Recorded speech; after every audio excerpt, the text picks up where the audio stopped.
What's up, everybody? I wanted to take a moment to talk to you about my Walther P38, and this will not be one of my full in-depth reviews.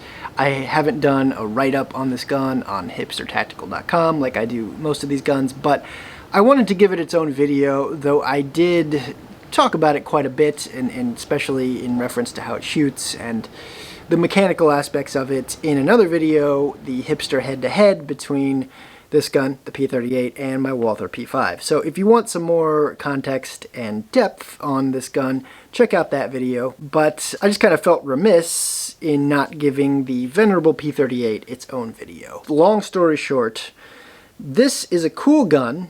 It's neat to own, and it's interesting to own, and it's 100% reliable in my experience. I think it's accurate, but it's not my favorite gun to shoot. It surprised me in how different it feels from its younger brother, the Walther P5. And again, in the other video, I go into more depth about this, but it uses the locking block mechanism, and Walther kind of pioneered that idea. But compared to the P5, which again also uses that system, and the Beretta 92 also used that system, it really doesn't, I find, it doesn't really handle or shoot much like those guns at all. I feel it has a much more harsh, kind of abrasive recoil impulse than the other locking block guns I have shot, which is a P5 and a Beretta 92. It definitely, I found it a little more difficult to control, a little more jumpy, and just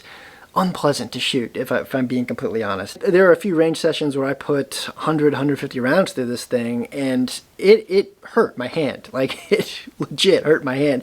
But, the other side of that is that I never had any failures, and I ran shitty remanufactured ammo through this thing. I mag dumped it, and, this mag is old, and the springs are old, and the gun is old. This gun was made in 1960, and it ran it all. So I can't knock it for reliability. It's just not my favorite gun to shoot. I love the look of the P38. It looks tough, rugged, and in a way just kind of menacing. And maybe that's because originated in Nazi Germany, and maybe that's because it was the gun that Megatron transformed into in Transformers, and I had the Megatron toy back in the 80s. But yeah, I honestly, I like the exposed barrel. It just looks neat, and this slide is just rugged and robust looking. It just looks very substantial and sturdy and tough. It's interesting, if you ever watched Life Size Potatoes video on YouTube, he's kind of my inspiration for a gun hipster. He's the original gun hipster, but he talks about how he doesn't like the aesthetics of the P38, and how he likes the aesthetics of the P5 a lot better. And don't get me wrong, I love the way the P5 looks, but it's just different. And I think the proportions and the lines and everything really do work on the classic P38. It's an icon, and it's just kind of an archetype of the classic German pistol, almost as much as the Luger. The gun feels extremely well made, and this one's got some patina on it and some wear. I don't think it had been shot a whole lot, but it's been, who knows where it's been for the past 60 years, but it feels extremely high quality. It seems as well made as my P5, and it's on that level. It's just a really nicely made piece. I mean, everything fits together really well. It's tight. It's, in some ways, represents an era of quality that you don't really get anymore unless you just pay an arm and a leg for a gun. So just a little bit on the background and design on the P38. I think most of you know, there's so much out there on the P38. I don't know if I need to reinvent the wheel on telling its story, but it replaced the Luger in German service, Nazi German service, in 1938. And the Luger was, very old school, handmade, hand-fit,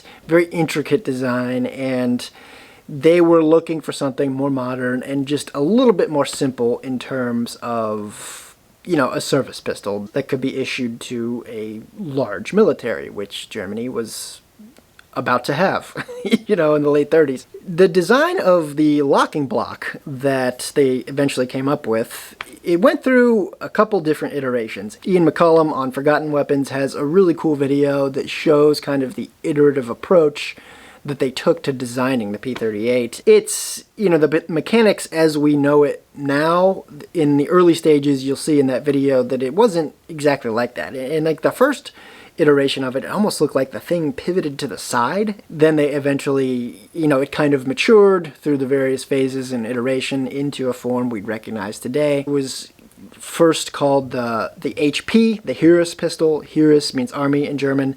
And then in 1938, the Wehrmacht adopted that. After the war, production stopped for a while, and then they moved from what was East Germany in Zella-Mehlis to West Germany in Ulm, and they started making them again, but the post-war ones used alloy frames instead of steel frames. Rumor has it there were some steel-framed post-war guns. I don't know if that's true. I've never seen a picture of one. I've never seen a post about anyone who's actually had one, so for all intents and purposes, post-war P38s all have alloy frames. In the early 60s, Germany decided to kind of introduce a new like numbering scheme for their handguns. And that was my cat again. But the first one was this. This was the first gun in the new numbering scheme, and so they decided to call it the P1. And in 1963, they started marking the guns P1. We can nerd out on whether it's a P1 or a P38.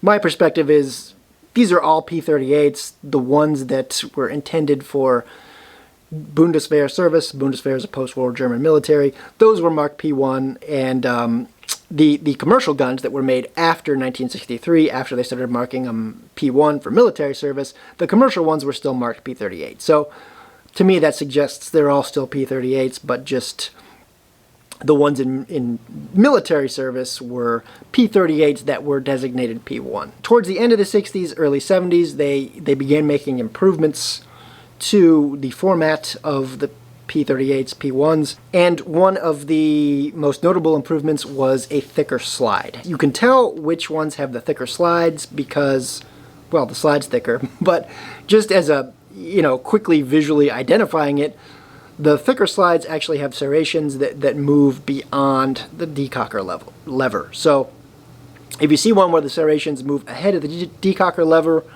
you've got one with a thicker slide. In addition to the slide, the other big improvement they made to these guns was a hexagonal reinforcing bolt that passed through the frame, and that provided like a steel surface for the locking block to cam against, so it wouldn't wear the aluminum on the frame as much. I've heard they were seeing some frame failures, some cracks in this area without that hex bolt, so that kind of solved that problem. So these were produced, the P38/P1, these were produced up through the 90s as far as I know, and they remained in service with the Bundeswehr until about 2004. And then they replaced it with the HK USP 9mm, which is designated the P8. And in the 1970s, they created kind of an evolutionary branch on the P38 family, and that became the Walther P5. And the P5 uses pretty much the same frame layout as the later P1s and P38s, but it has a much shorter barrel, a slide that fully encloses that barrel, and a couple other just improvements, especially to the extractor and the decocker, and the ergonomics are a little different. The P5 kind of became the final evolution of the P38 family, and like I said, I own a P5, I have a review on the P5, and I have a comparison of the P5 to this gun. And that kind of brings us back to how these guns shoot. And like I said, the P5 to me, it feels like a completely different gun when you're shooting it. And the P5 is probably of all the guns I own, it fits my hand the best, and just the way it shoots and the character of how it shoots is just, I love the P5. Whereas this gun, I don't really like it that much, and it was just surprising to me how different they feel.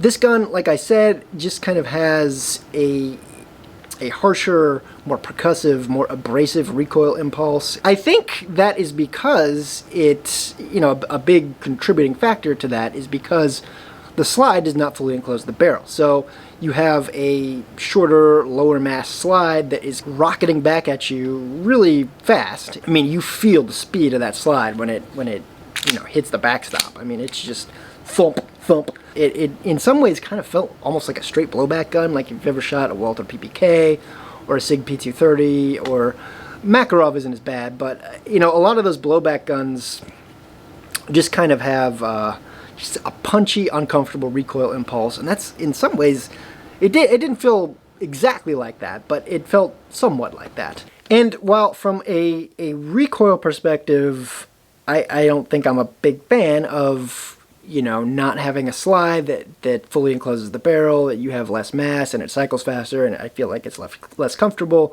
less controllable, less communicative. But I will say, you know, if we are in an era where one-handed shooting is, you know, more prevalent, I will say not having the weight of the slide out front, it does balance well. And I don't do a lot of one-handed shooting, but this thing does balance well. It is points very naturally, and I think maybe that if you have that frame of reference for how the gun's being handled, okay, maybe it makes more sense. And also, having less mass in the front of the slide actually, I think, makes a pretty flat shooting gun. So for people who really love really flat shooting guns, this gun shoots pretty flat. It has less muzzle rise than a comparable gun with, you know, more mass in the slide up front. I think it has less muzzle rise than the P5 and a Beretta 92, but the cost of that is, I think, just comfort and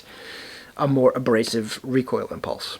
Again, it's just not my favorite shooter, but this is a 1960 manufactured one, so it does not have a lot of the improvements that the later P38s and P1s had. And that thicker slide, I would imagine, I haven't shot one with a thicker slide, I would imagine adding more mass to the slide might kind of give it a more comfortable, more relaxed recoil impulse and just make it a little easier to handle and give you a little bit more feel when you're shooting it. I think sometimes a slower, more relaxed recoil impulse contributes to the feel and the context and the communication kind of you get when you're shooting the pistol. Also, the sights on the earlier P38s, the earlier post-war P38s, I'm not sure what the wartime ones had, but this just has a you know, very simple blade, front sight, and an aperture on the rear, and if you line up the top, they'll shoot low. I ended up kind of lining up the root here and shot a little high, but it wasn't too far off. I was able to get some pretty decent groups with it, but I really had to death grip the thing to control it and keep it from bouncing all over the place. And I think it's accurate. I don't think for a minute it's inaccurate. I think it's probably just as accurate as the P5 and probably even a Beretta 92. It's harder to handle, in my opinion, and I didn't shoot it quite as well as those other guns, and it just wasn't pleasant to shoot. You know, just if I want to take a gun to the range to just enjoy shooting it, this ain't gonna be it.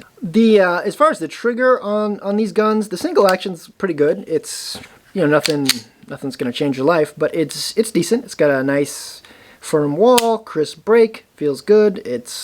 Feels like what a single action on a DASA gun should feel like. The double action on this one is horrible. It's not just heavy, but it almost sticks. And you know, the hammer's down now, and you've got to like break it free, and then it just goes. And you know, it's kind of, you've got to really death grip it to keep the gun straight, as you know, it kind of breaks free from whatever it's sticking to, and then the hammer just falls. So you got to be ready for that impact of the hammer. I actually was able to shoot it pretty decently in double action, but it took a lot of effort. It was kind of draining. I really had to squeeze the thing, and it's heavy to begin with, so you know, it takes a lot of hand strength. But you know, it is usable. And one caveat I will say, I wonder if there's some like cosmoline stuck in the action of this. I looked, I didn't see anything that was like directly visible, but you know, these guns were packed and stored for decades, so who knows what's stuck up in the action. But I know these guns aren't known to have really good double action triggers anyway. So regardless, I think maybe you should just temper your expectations on the double action trigger pull for an old school P38. As far as grips, these are Altamont. I think they're Altamont grips. I found them on eBay, and they look like what I see in the pictures for Altamont grips on the internet, so I think that's what they are. They feel pretty good. They give you just a little more girth, a little more, you know, mass, something to grab onto when you're trying to control this kind of punchy, percussive recoil impulse. The factory grips actually feel pretty good. They have a nice thin feel, but I found I needed a little bit more girth in my hand to kind of fill out my hand to give me the control I needed to keep this thing from bouncing around. So, and they look cool. So, you know, take a look on the internet if you're looking for wood grips for these things. There are plenty of them floating around there. I mean, they've been making wood grips with these things for decades, so you can find something that's cool. So, what can you say about the P38? It's cool, it's classic, it's quintessential, it's definitely worth owning and experiencing if you're into historical guns and you haven't had a chance to shoot one. A bunch of these earlier post-war P38s that you know, have the thinner slide and do not have the hex bolt. A bunch of those came into the country in 2023, so they're still floating around and they're still pretty cheap. And even some of the big surplus retailers, I still see new one, well, not new ones, but freshly imported ones popping up online here and there. So you can still get them for a decent price. People are selling them on, you know, Gunbroker and Arms List. I'm probably going to be selling this one pretty soon. So, yeah, it's cool. It's worth owning, and it's reliable. You know, it's a military grade workhorse. It's going to do the job, and I think it's accurate. Not my favorite shooter, but maybe it will be for you. Check out hipstertactical.com for in-depth written reviews on lots of cool guns and historical guns and guns that I just think are neat. And also, you know, check out my other YouTube videos. I have lots of in-depth reviews on YouTube as well. So, thank you so much for watching. This is Hipster Tactical, and I am Matt.